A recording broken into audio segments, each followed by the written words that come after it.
ang presyo ng bigas ng 20 piso. He's really a weak leader.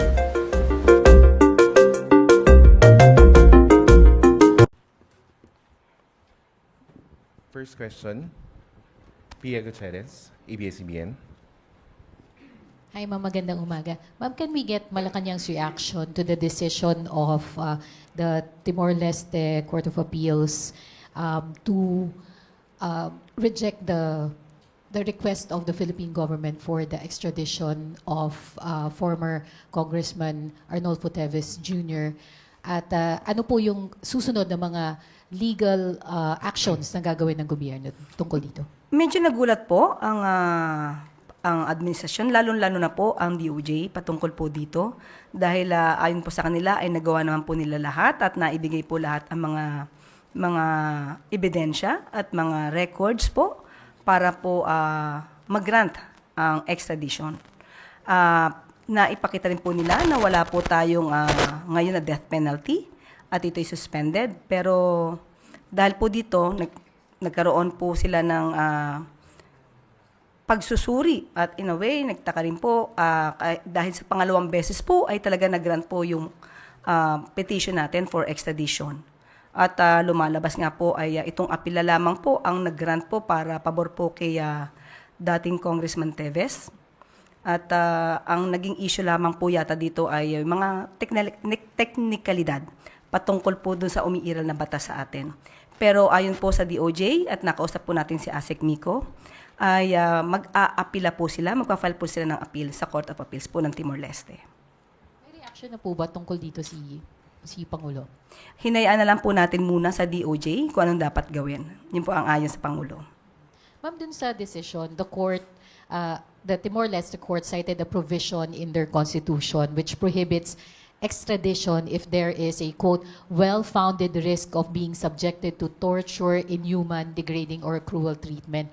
Do you think that there is reason for the Timor-Leste court to fear that former Congressman Teves will be subjected to such treatment here in the Philippines? Kahit naman po sa konstitusyon natin ay bawal po yan.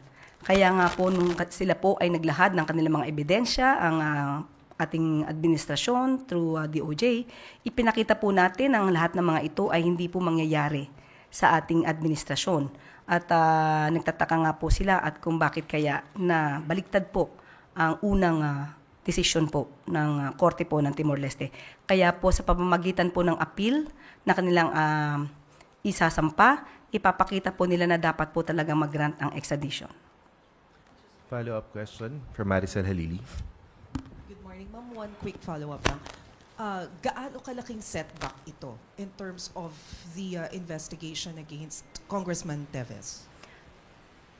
Malaki po ang magiging impact po nito considering na may mga di umanong biktima na nag-complain naman laban po kay dating Congressman Teves. So kaya po hanggat makakaya ng administrasyon, ilalaban po rin natin ito para po sa hustisya sa mga di umanong biktima. Jean Mangaluz, Philstar. Good morning. Justice Secretary Remulla admitted that the justice system in the Philippines failed the EJK victims and that cases are very hard to pursue here.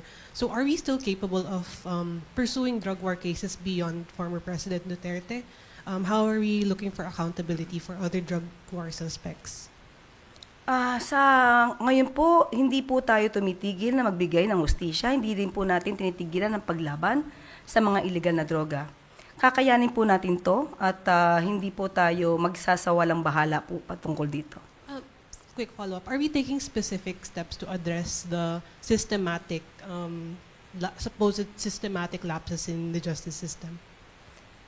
Ngayon po, nakikita po natin kung paano po magtrabaho ang administrasyon. Nagkataon lamang po siguro kaya nagkaroon po ng kaso sa ICC dahil gumagana naman po ang hustisya sa ibang tao. Nagkataon lamang po siguro na yung hustisya na dapat na makamit dahil sa pangyayari sa war on drugs ay hindi nakamit sa panahon ni dating Pangulong Duterte. Pero how will we pursue justice in the Marcos administration? Kung meron po mga nag-file na complaint at kumpleto naman po ang ebidensya, at mapapakita po na dapat pong iakyat ang mga kasong ito sa korte. Yan po ang gagawin ng DOJ. Ann Soberano, Bomboracho. Yusek, good morning. Reaction lang din from the palace. Former presidential spokesperson Harry Roque said that he's no longer in The Hague at pinoformalize na lang daw po niya ngayon ang kanyang asylum process. Reaction po. Siguro po mas maganda po talaga since hindi naman po siya parte ng legal team ni dating Pangulong Duterte. Hindi po ba yan ang kanyang dahilan kung bakit hindi siya uuwi? Mas maganda pong umuwi muna siya dito at patunayan niya po talaga na siya po ay walang kasalanan. Sabi nga po natin, siya mismo po ang nag-amin, siya po mismo galing sa kanyang bibig ang mga kwento, ang mga dokumentong kanyang sinabi sa Quadcom hearing. Hindi po ba mas maganda na siya rin po ang mag-present nito para mapatunayan niyang siya ay malinis? Ma'am, since wala pa pong kaso laban kay Attorney Roque and wala na po siya sa The Hague, nagtatago na po siya ngayon, ano na lang po pwedeng gawin ng gobyerno? I-monitor po ba siya or makipag-coordinate kayo sa Interpol sa whereabouts niya? Hanggat wala po kasing kaso at hindi siya maituturing na fugitive, hindi naman po natin mahihiling sa Interpol na magkaroon ng red notice, most probably blue notice. Pero isasangguni po muna natin sa DOJ kung ano po yung susunod nilang hakbang. Thank you, ma'am. Maricar Sargan, Brigada FM. Good morning po, Yusek. May lumabas po na report na di umano nag-file daw po o nag-request ng asylum si former President Rodrigo Duterte sa China. Pero na-deny, may information po ba yung palace dito? Ano po yung nakarating sa inyo? Wala po kaming ganung impormasyon na natanggap. Hindi po yun ang mga lumalabas na info na dumarating sa palasyo. Ano po yung nakarating, ma'am? Napauwi siya mula sa Hong Kong. So wala po nakarating about asylum? Walang nakarating sa amin. Okay, thank you po. Follow-up question. Eden Santos, Net25. Good morning po, Yusek. Sa hearing po kahapon ng committee ni Senator Amy Marcos ay dininay na ni Secretary Remulla na hindi po si PBBM, hindi rin po si Secretary Gibot, si Secretary Anyo yung sinasabing mastermind nung pag-aresto po kay dating Pangulong Rodrigo Duterte. Sino po yung nag-utos sa PNP, especially kay General Torre, para po isagawa yung pag-aresto sa dating Pangulo? Yes. Itatanong ko lang po, sino po yung nagsabi ng word na mastermind? Yun po yung binabanggit sa Senate hearing kahapon. So kung hindi po mastermind, tanong ko lang po kasi para zero po yung nag-utos. Ayun na lang po yung word. We have to correct that. May mastermind ba tayo na dinig? Kasi for us, it's medyo negative yung dating. Para Sino po mafia yung yung dating. nag-utos kung hindi po mastermind? Unang-una po, nagpapasalamat po tayo na nagkaroon po ng Senate hearing patungkol dito. Mas naliwanagan ang taong bayan, kung ano ba ang nangyari. Napaliwanag po kung ano yung batas at kung ano lang yung ginawang batas. Kaya maraming salamat sa pagkakaroon po ng Senate hearing na ito. Kung sino po ang nag-utos, wala po tayong personal knowledge dyan. Kung ano po ang napag-usapan, wala pa rin po tayong personal knowledge dyan. Kung naganap na po ang dapat na naganap, yan po ay naaayon naman po sa batas. So ibig sabihin po sariling decision po ni General Torre yung lahat ng nangyaring pag-aresto, pagsundo sa NAIA, sa dating Pangulo at sa kanilang grupo? Wala po akong sinabing ganyan. Ang sinabi po lang naman natin, wala po tayong personal knowledge kung ano po ang napag-usapan nila. Okay, ICC has no jurisdiction over the state but has jurisdiction over individuals according to Justice Secretary Remulla. Can you elaborate po itong binanggit niya ito or can you explain it para po mas maliwanagan ng taong bayan? Kasama natin po mamaya si Atty. Joel Butuyan at siya po ang mag-explain patungkol po dyan. Thank you. Yusek, one last question from Pia before we go with Attorney Butuyan. Yes, ma'am. Ma'am, tatanong ko lang kung may directive po ba ang Malacanang sa mga otoridad patungkol po dun sa situation sa NLEX yung heavy traffic po doon sa NLEX because there are fears that there may be economic implications, lalo na at nabanggit na yung repair ng Marilao Interchange Bridge may take 2 to 3 weeks after yung nangyari dun sa aksidente. Tatanungin po muna natin na sa pinaka-head po ng ahensya dahil as of the moment wala po tayong impormasyon patungkol po dyan. Pero ibibigay po namin ang agarang kasagutan kapag ka po nakausap na po natin. Okay. Thank you. Ayan. At ngayon po, makakasama natin ang ICC accredited lawyer and international expert na si Attorney Joel Butuyan para magbigay po ng linaw sa iba pang mong katanungan. Good morning, Attorney Joel. Good morning, Yusek Claire, at maraming salamat sa imbitasyon ngayong umaga. Opo. Kahapon po sa Senate hearing ay marami pong naging issue pero hindi po masyadong na-elaborate yung mga sagot dahil po minsan ay nakakat po agad. Unahin po natin, Attorney Joel. Sinasabi po na mukhang labag ang ginawa sa pag-surrender kay dating Pangulong Duterte nang walang court order. Maaari niyo po bang i-explain dahil ang sinasabi po ni SOJ Boying Rimulya ay nasa batas naman po ng RA 9851 na pwedeng i-surrender sa international court. Pakiliwanag nga po yan, Atty. Butuyan. Yusek Claire, dalawang basihan yung validity ng implementation ng warrant of arrest. No? Unang-una, nandyan yung Republic Act 9851, which is actually a mirror image of the Rome Statute. Ito yung statute ng ICC. And nakasaad dun sa may Article 17 ng RA 9851 na kapag may warrant of arrest na inisyu ang isang international court, merong option ang Pilipinas na i-surrender directly to the international court yung suspect. No? Isa yon. Pangalawa, yung Article 59 ng Rome Statute. Nakalagay doon na kapag inaresto yung isang tao sa Pilipinas, no, halimbawa, ang procedure ay pwedeng idaan sa competent judicial authority at meron lang very basic na pwedeng tanungin yung competent judicial authority. Wala na siyang jurisdiction para questionin pa yung validity ng warrant of arrest. Nakalagay doon sa Article 59 mismo. Ang pwede niya lang gawin is i-verify yung identity ng naaresto, kung siya nga yung nakalagay sa warrant of arrest, and to make sure na yung rights ng yung arrested person ay respected pursuant to our domestic law. No? Ngayon, meron ng decision ang ICC mismo with respect to ano ba yung binding effect ng procedure under Article 59 kung kinakailangan dumaan sa domestic judicial authority. Sabi ng ICC sa Ongwen case noong 2015 na there is no duty on the arresting country to follow the procedure no, under Article 59. So hindi kinakailangan dumaan sa domestic judicial authority for as long as yung substance ng Article 59 is complied with, which is what yung identity ng accused, saka kung respected yung rights ng accused. Anong nangyari nung pag-aresto kay former President Duterte? Binasahan siya ng Miranda rights niya. No? So that's pursuant to our domestic law on arrest. And then meron siyang abogado doon. Hindi lang isa, dalawa. No? So yung substance ng Article 59 were actually complied with. So talagang both under our local law and under the ICC statute, complied with valid yung implementation ng warrant of arrest, Yusek Claire.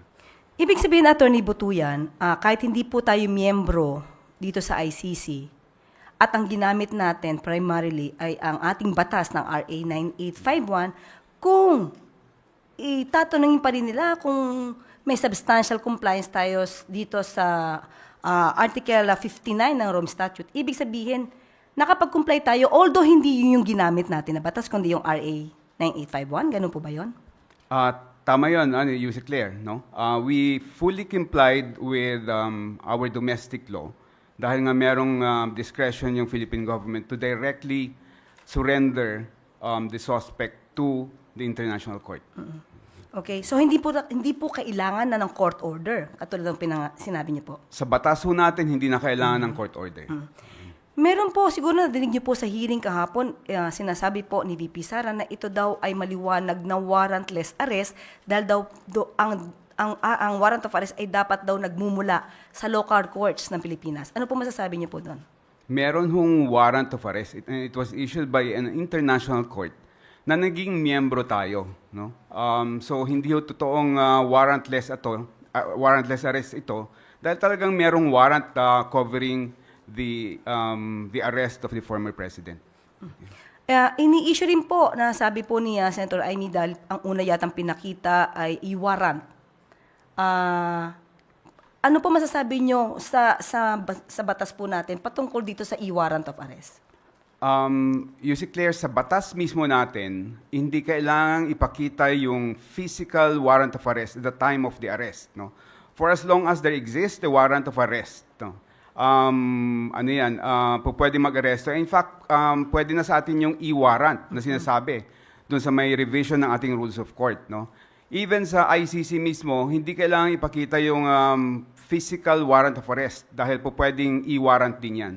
In fact, yung proceedings ng ICC, even yung kanilang trial lahat, paperless na yan. Talagang lahat, talagang e-documents lahat yung ginagawa doon. Pero kung napanood niyo po yung hearing kahapon, may pinakita po kasing video na sinasabi ni dating Pangulong Duterte na kasi may pinapakita sa kanya na warrant of arrest.